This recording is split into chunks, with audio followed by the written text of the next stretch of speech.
Good morning. My name is Mark Brown, M-A-R-K-B-R-O-W-N. I'm the managing partner of Lane Brown, LLC.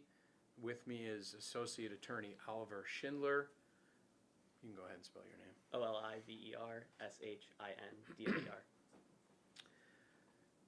Good morning. We are here today because CPS hired a security guard that brutally raped a 15-year-old student at Farragut Academy. This security guard was a known gang member. He had a 20-year arrest record, 16 plus arrests, some for violent crimes.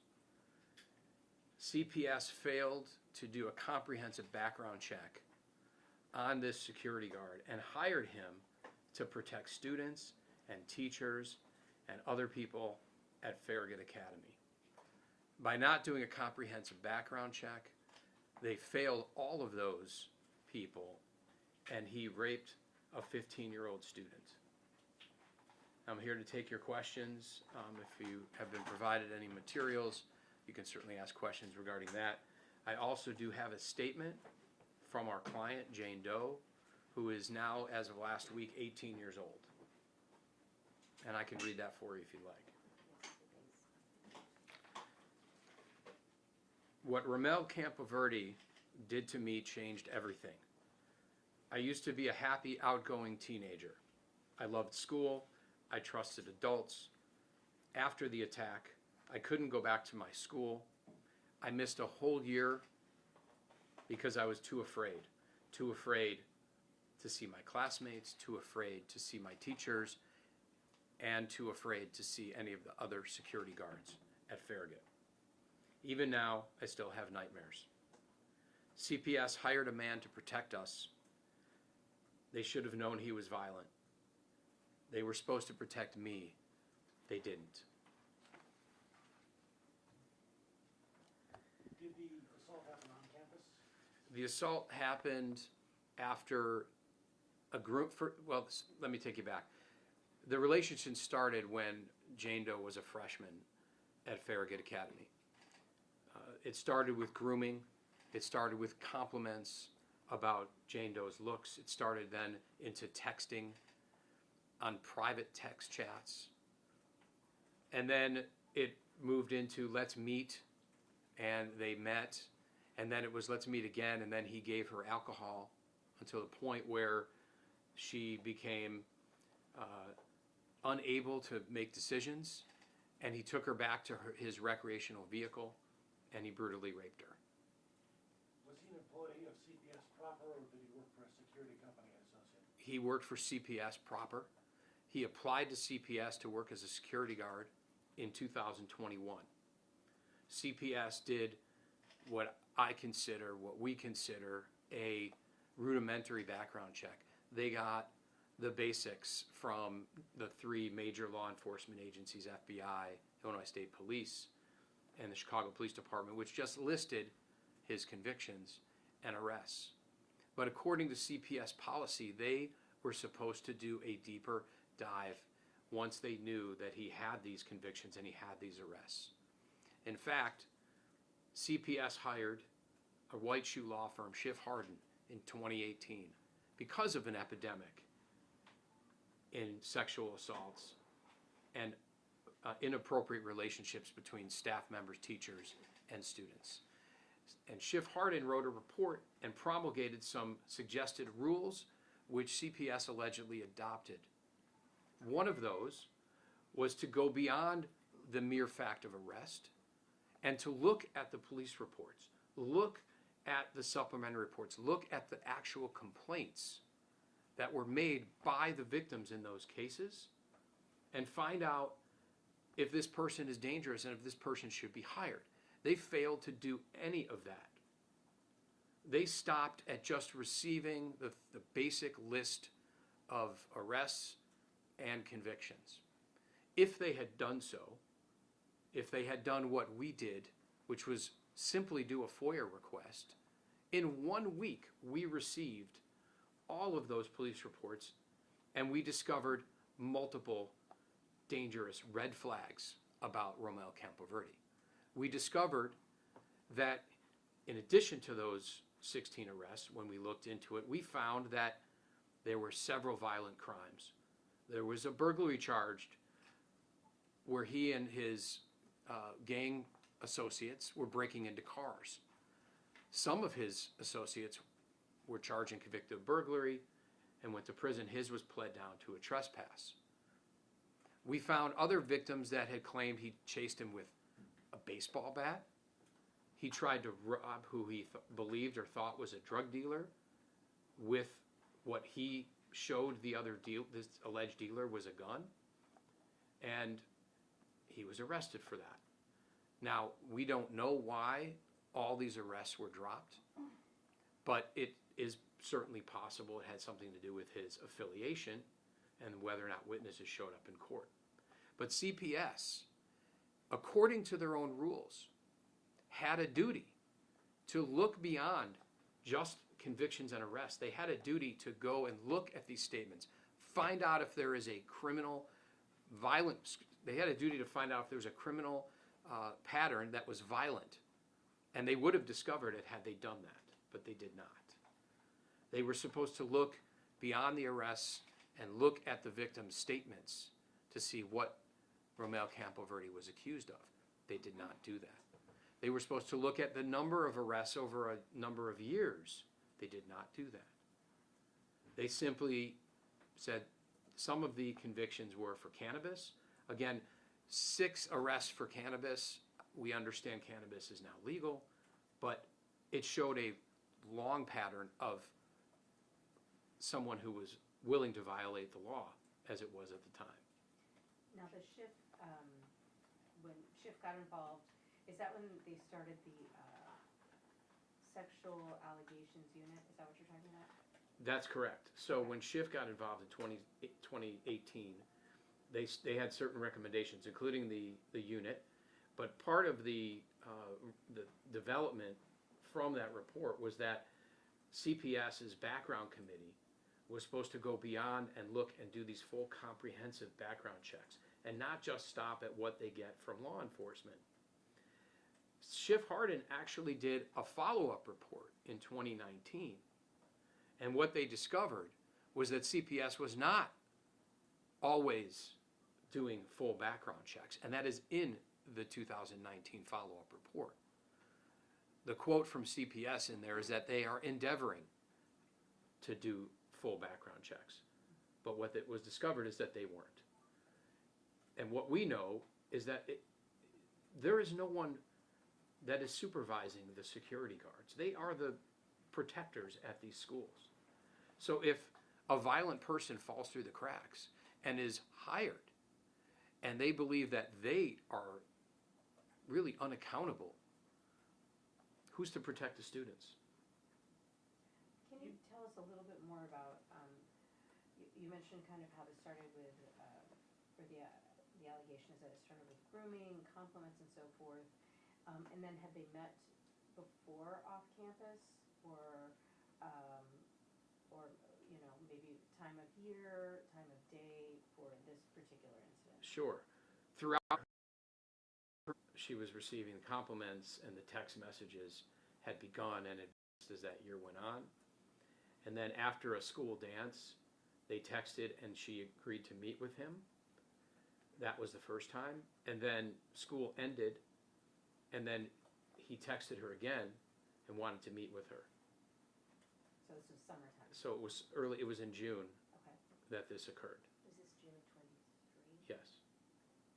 What happened after that incident? So Jane Doe, after the rape, she ran out of the RV or trailer and contacted a friend first, told her mother, then she told an official at the school, and then it was reported to the police. Mr. Campoverde was arrested. He's charged with 11 different counts. He is on home arrest, which is interesting and questionable given what the allegations are in this case. His next court date, as far as we know, is in a couple of weeks, and but it's been over 2 years, and we don't know when there's going to be a trial. Mark, can I just ask you, you mentioned there, you talked a lot about the shift from the report and the onus on CPS, to do a deeper dive and look into things. But if the initial background searches came back with 16 arrests over a 20-year period, would that not be enough to invalidate a job application for that particular job, for a school setting? The job of a security guard is to protect students, staff, and other people on the campus. So when you get a background check that comes back with 16 plus arrests and multiple convictions, at the very least, I do agree, I think that should disqualify you. But at the very least, when you get a background check with 16 arrests and multiple convictions, how do you not do a deeper dive? How does that happen? I think CPS's position is that it wasn't enough to disqualify him, and so they hired him. But their duty is to do a deeper dive. Their own policies and procedures, which we provided here today, discuss that and talk about it, as well as the Schiff-Hardin reports, which we also have for you today, that outline that they can't stop at the arrest. They have to go back and look at patterns of behavior, number of arrests over a long period of time, even if it's a disposition that didn't conclude in a conviction. They have to do the deeper dive and look at what are the facts, what are the actual allegations, what are the victims saying in those cases, what are the witnesses saying.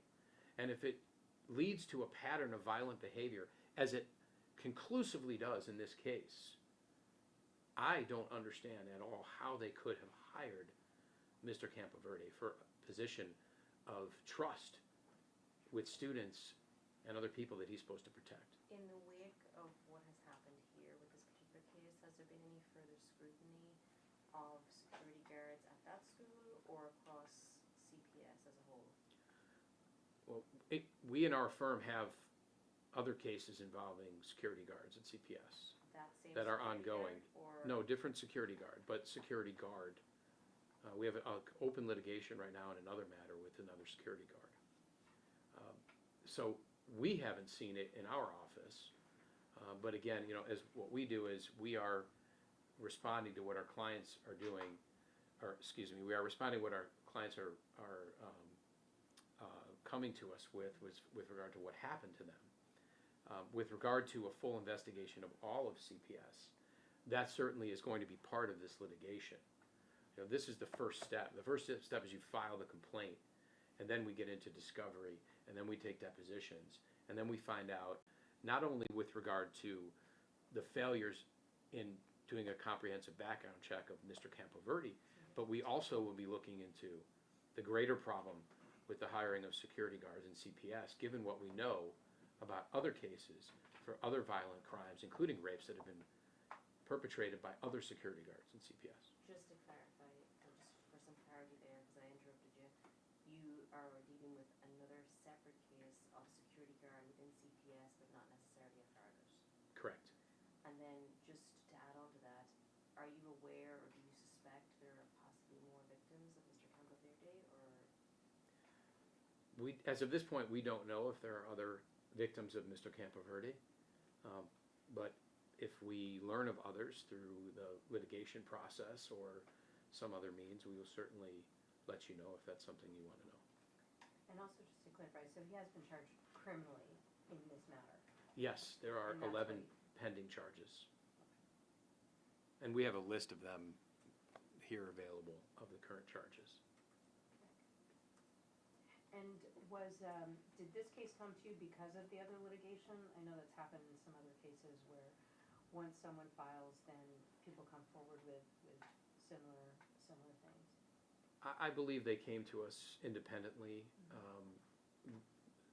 For the last 15 of the 30 years that I've been practicing, we have really focused on representing child sex abuse victims, and I assume that's how they found us, but I don't know if there was a relation. And I thank you for sharing the statement of your client. Is there anything else you wanted to share about, has she been able to move on with her?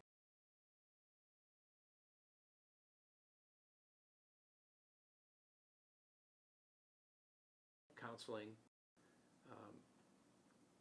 She missed school for a year. She did not want to go back. She was afraid.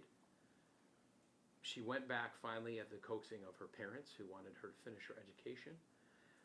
She did not graduate with her class. She's got to go to school for an extra year at another school that she had to start over in, not knowing any of the teachers or students.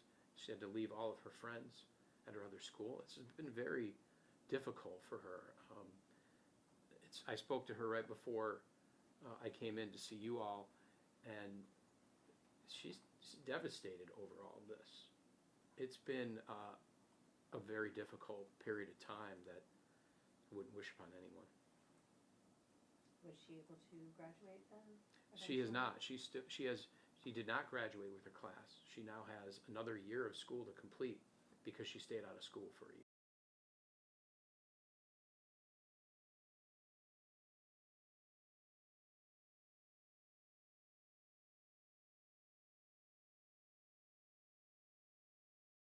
And will graduate a year late from the other school that she transferred to.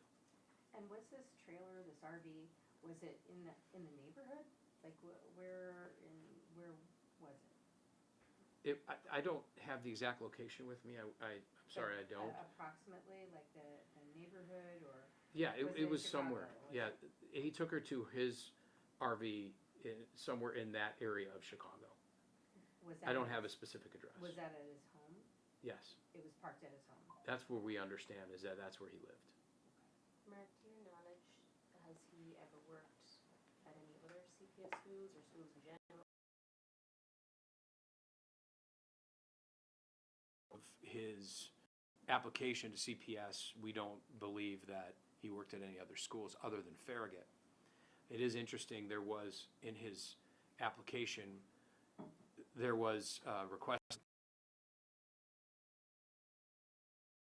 from a different CPS school that he was hired to go work at, who turned him down as an employee. We are not sure if that's because the position was no longer available, or they reviewed his record and said, we don't want to hire him at our school. That's something you have to ask CPS. So CPS did conduct a background check and knew about his history of arrests. They just didn't conduct a more thorough check. I want to make sure that that's Sure. black and white here. CPS did a background check by getting his criminal history from FBI, Illinois State Police, Chicago Police Department. What they received back is a document that merely lists the arrests and the convictions. Doesn't have any additional information. Doesn't state what the facts underlying it were. It doesn't state anything that the victim told police. You have to remember, in order to get charged and even have a charge dropped, there's a complaining witness that goes to the police. A report is made. The police then arrest after reviewing it. They review it with the state's attorney. There's a charge brought because they have evidence to bring a charge. Then on a number of these violent crimes, he went to court and the cases were dismissed. Why? We don't know for sure. But certainly there's a suspicion that because he was a self-admitted member of the street gang known as the Satan Disciples, and that's in one of the police reports, self-admitted gang member, that may have led to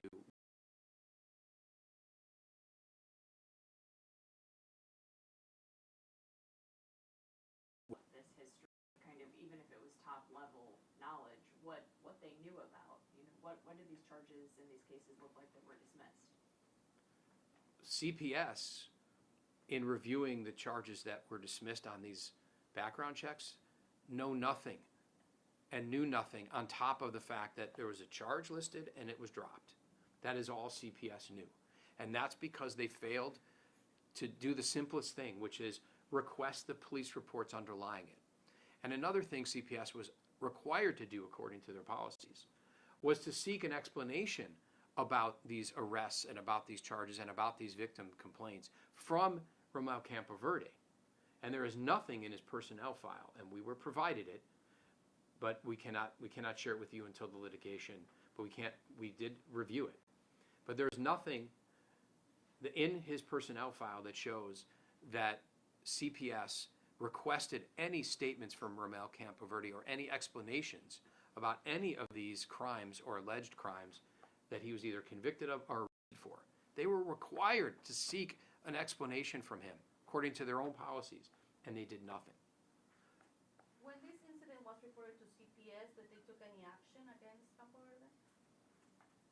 He was, I assume, put on leave and terminated, but too little, too late. And That doesn't help our client. what are you trying to accomplish with this lawsuit? Well, one of the things that I know that our client wants to do is bring this to light and wants CPS to change their policies, and she wants to be fairly compensated for the damages that have been caused to date. Now she's 18 years old. This happened when she was 15 years old.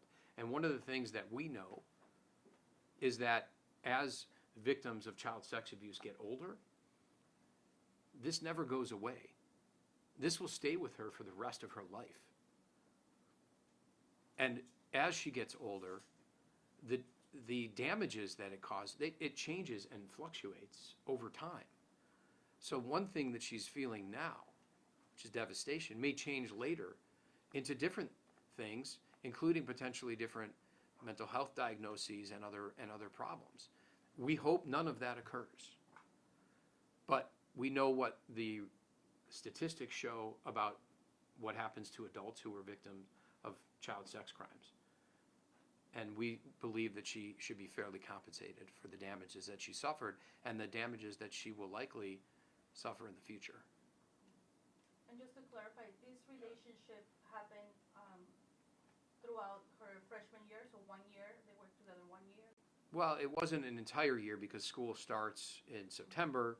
So it started during freshman school year, progressed during freshman school year, until the point where they were texting and he was giving her compliments on her looks and her body. And then it worked into text me on these private text chats and then eventually come meet me.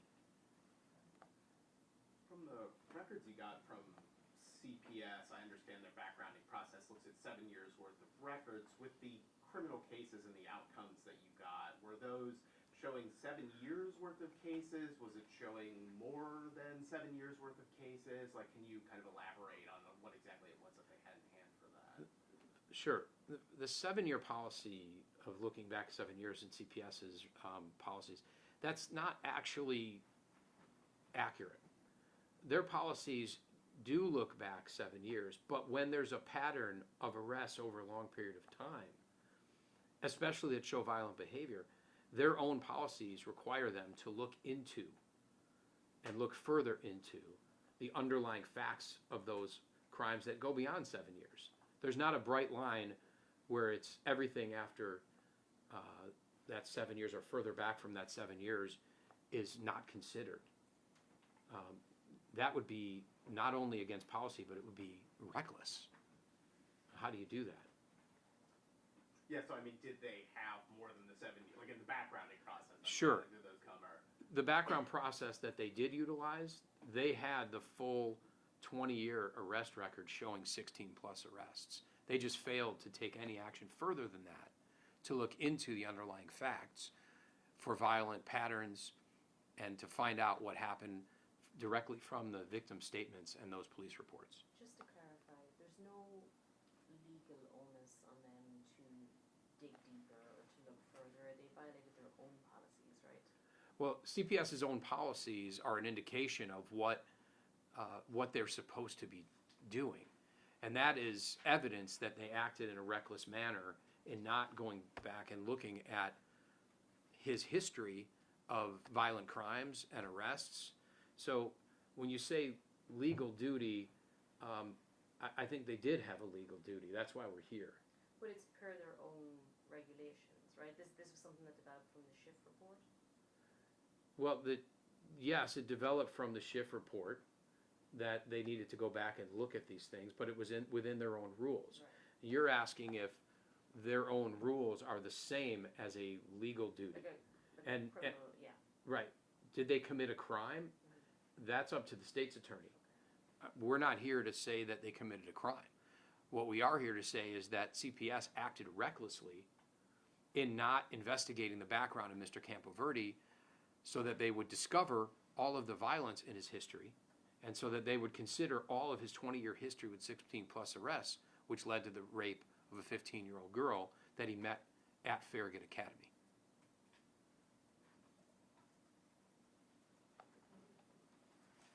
Anyone else have any questions? Yeah, we'll probably just get a few more shots here.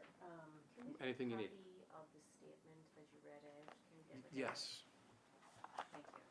it's right here. Perfect. Cheers. Yeah. And I'm just looking for the,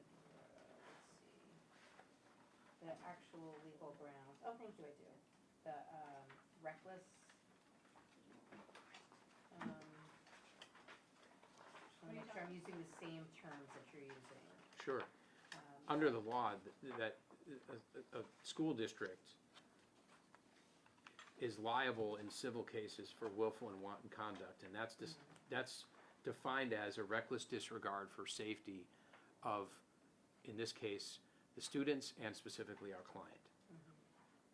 They had knowledge of an impending danger in Mr. Campoverde, and they recklessly ignored it. That is the civil standard, and that is the case we have brought against CPS. And then, do we think, the CPS has been served? When was it filed? The case was filed yesterday, and we are in the process of serving them. CPS is certainly aware of this case, as we've had discussions with them, and they informally shared his personnel file with us, but it was part of an informal attorney's eyes only process, so we can't share it with you. But I'm assuming it will be made available once it becomes public through the litigation process. The police report that documents his gang affiliation, is that accessible at all? Yes, we have it here. We have all the That's police included in reports here. documents? Okay. It's So there's- included in what we sent Great. you. Yes, and it's also And there's on some the here, table. too, if you wanna take shots of them. Okay. So there's a police report that during one of his arrests, he told a police officer that he was a member of this street gang. Then there is a later police report which states that he is a documented member. So not only is it the word of the CPD that he is a documented gang member, the report says he's a self-admitted gang member in one of the arrest records. Yeah, if you wouldn't mind pointing that out, which We one will. it is, to Yeah, make sure I we get couldn't there. We have it here, and Very when good. we break, we can show it to you.